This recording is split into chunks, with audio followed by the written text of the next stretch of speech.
Live from Fox 5 News. Good Day Atlanta at 7 a.m. starts now.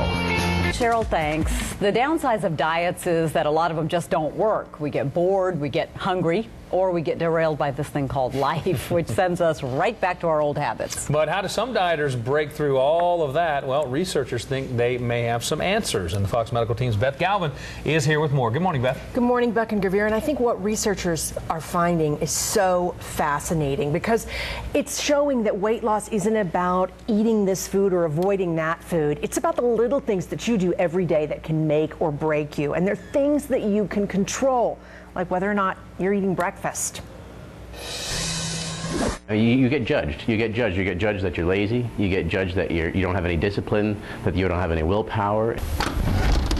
Neil Hightower knows what it's like to struggle with your weight. 4 years ago, the 35-year-old father of three weighed 325 pounds. My knees hurt all the time. Yeah, my back hurt. I'd go up a flight of stairs, I'd be out of breath.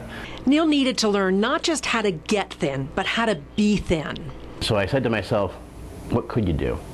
You know, I know you can't go out and lose 100 pounds, but what can you do? He started small. Instead of cutting, he added more water, more fruit, more vegetables. The more you start doing these things and adding these healthy principles, the better you start feeling. And the better you start feeling, the easier it is to make another good decision. So how do successful dieters do it? The National Weight Control Registry may have found some answers. Researchers are tracking about 5,000 people who've lost, on average, more than 60 pounds and kept it off more than 5 years. And almost all of them, 98%, changed the way they ate to slim down. Neil also changed his attitude about weight loss. You don't have to do anything. You know, that's the first thing I threw out the window, is I don't have to exercise. I don't have to diet. You know, this is a choice that I'm making. I'm making this choice because it's going to lead to a better outcome. The successful dieters share several other key habits. 78% eat breakfast every day. 3 out of 4 weigh themselves once a week. And 62% watch 10 hours or less of TV every week. Most Americans watch twice that much. And 90% of them exercise, on average, an hour a day. Most of them walked, like Neil, who started at 15 minutes at a time. He ultimately lost 100 pounds and went on to write a book about his breakthrough. And his secret is, there is no secret. Change is possible. I've never been in better shape in my entire life. I mean, I just feel incredible. I've got more energy than I even know what to do with. I jump out of bed and I'm ready to go.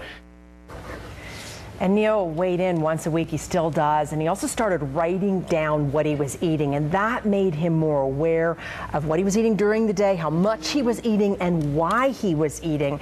His biggest breakthrough, though, was in his head. He stopped looking at getting healthy as a battle or a sacrifice, and he started seeing it as his choice. And I think, Buck and Gavir, that mental engagement on that level of not seeing it as, you know, as a bad thing, but a good thing, changed everything for him. You know, for a lot of people, though, Beth, when they think the word diet, they think, oh, food, hunger, deprivation. How do you get past suffering? that? I think what he did is he instead of trying to subtract and cut out all these foods, he just started adding these foods. And so it kind of gave it a positive spin. He didn't feel like he was hungry all the time. And pretty soon those healthy foods he was adding started to crowd out the bad foods he had been eating. Got it. Everybody says breakfast is the most important meal of the day, but why is that? Why is breakfast so important? Well, you think about if you're taking your car on a trip, what's the first thing that you do? You fuel up.